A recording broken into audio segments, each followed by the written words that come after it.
प्रधानमंत्री नरेंद्र मोदी ने अपने हाल ही के यात्रा के दौरान छत्तीसगढ़ के भारतीय जनता पार्टी के कार्यकर्ताओं में एक नया जोश भर दिया है। वहीं पर उनके बड़े नेता भी अपनी सक्रियता के साथ चुनावी समर में कूद गए हैं। लेकिन एक नेता जो लगातार 4.5 साल विपक्ष में रहकर अपनी आवाज बुलंद कर रहे थे उन सब विषयों पे जहां भूपेश सरकार की अनियमितताएं उजागर हो रही थी, जहां भूपेश सरकार के भ्रष्टाचार के मामले उजागर हो रहे थे, वो हैं प्रदेश के पूर्व मुख्यमंत्री डॉक्टर रमन सिंह। आज तूता धरना स्थल पर जाकर उन्होंने कर्मचारियों के पक्ष में अपनी आवाज बुलंद की। इस दौरान उनके साथ भारतीय जनता पार्टी के महामंत्री ओपी चौधरी थे। वहीं पर भारतीय जनता पार्टी के एक युवा नेता, तेज तर्रार नेता, जिन्होंने लगातार पीएससी मामले का उजागर किया, जिन्होंने शराब घोटाले में अपनी बात कही और लगातार कर्मचारियों के पक्ष में अपना साथ दे रहे हैं, वो है भारतीय जनता पार्टी के युवा नेता गौरीशंकर श्रीवास। आंदोलन के चीरहरण में सब चुप पाए जाएंगे, नियमित नहीं करने वाले कायर कहलाएंगे और इतिहास इनको कायर ही बोलेगा, क्योंकि अब ये मुंह दिखाने की स्थिति में नहीं है। तरह तरह के बहानेबाजी हो रही है, कभी आंकड़ों की बाजीगरी, कभी अधिकारी के नाम से, लेकिन भागने मौके से नहीं दिया जाएगा। भारतीय जनता पार्टी के सारे विधायकों ने डॉक्टर रमन सिंह जी ने इनका डेना को टेढ़ कर विधानसभा में पूछा कि नियमितीकरण क्यों नहीं हो रहा है। हमने इस लड़ाई को इसलिए लड़ा है क्योंकि आप लोगों ने विपक्ष की जिम्मेदारी हमको दी है और हमारा ये राज धर्म है कि आपके साथ में सड़क में ही बैठेंगे और सदन में भी इस लड़ाई को लड़ी जाएगी। सरकार के पास में जवाब नहीं है और शर्म से मेरा स्तर तब झुक जाता है जब कांग्रेसी वहां पर लंगर करते हुए 1 किलोमीटर का रास्ता ब्लॉक करके धरना देते हैं और यही पुलिस वाले जो खड़े हैं, सीएसपी राजेश चौधरी जी सुन रहे तो सुन ले इस बात को, जो कांग्रेस का गमछा पहनकर खड़े हैं, तब कानून नहीं दिखता।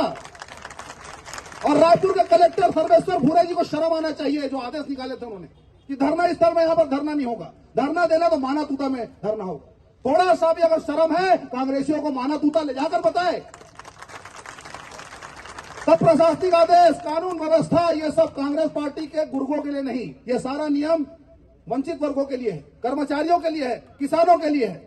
सर्व से बड़ा नमस्कार दोस्तों, मैं श्रीधर, आप देख रहे हैं नेताजी डॉट लाइव। जैसे कि आप जानते हैं कि नेताजी डॉट लाइव के माध्यम से हमारी ये कोशिश होती है कि हम आपके पसंदीदा नेताओं के दिए गए वक्तव्य भाषण आप तक पहुंचाते हैं। इसी कड़ी में आइए देखते हैं क्या कह रहे हैं भारतीय जनता पार्टी के राष्ट्रीय उपाध्यक्ष पूर्व मुख्यमंत्री डॉक्टर रमन सिंह।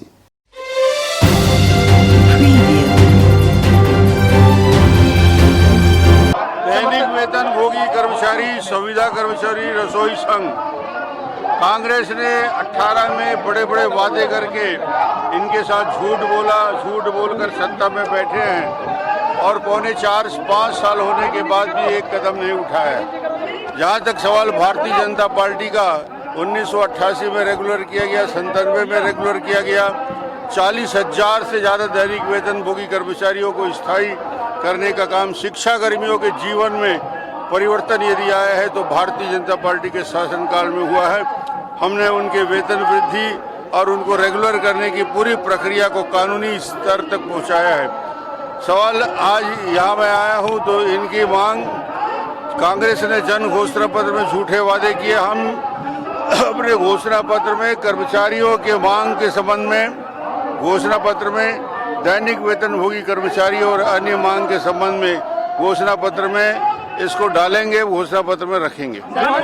अब ये है कि प्रदेश अध्यक्ष से हटाया गया और एक नए अध्यक्ष बनाया गया, तो इसको कंपनसेट करने के लिए कुछ न कुछ करना था, इसलिए 100 दिन के लिए मंत्री बना दिया। झुंझुना इसको बड़ा वाला पकड़ा दिया।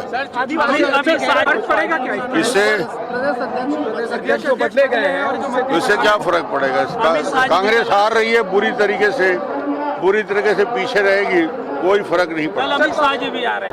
कांग्रेस ये तो बता दे गंगा जल लेके क्या खाया था और क्या नहीं खाया था। कसम, जन घोषणा पत्र में इस बात का जिक्र है कि हम शराबबंदी करेंगे। अब वो गंगा जल को किनारे रख के कसम खाए थे या गंगा जल के साथ खाए थे, और वादा तो किया था, उस वादे को पूरा करना चाहिए। Thank you.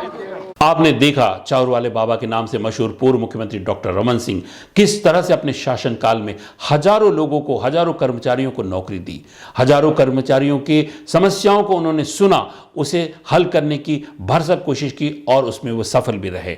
आज तूता धरना स्थल पर जाकर उन्होंने न सिर्फ कर्मचारियों के आंदोलन में अपनी सहभागिता दी और यह भी आश्वासन दिया कि आने वाले समय में यदि भारतीय जनता पार्टी की सरकार आएगी तो वो किस तरह से अपने अपने वादे निभाएंगे। नेताजी .live में इसी तरह बने रहने के लिए हमारे इस चैनल को लाइक करें, शेयर करें, सब्सक्राइब करें।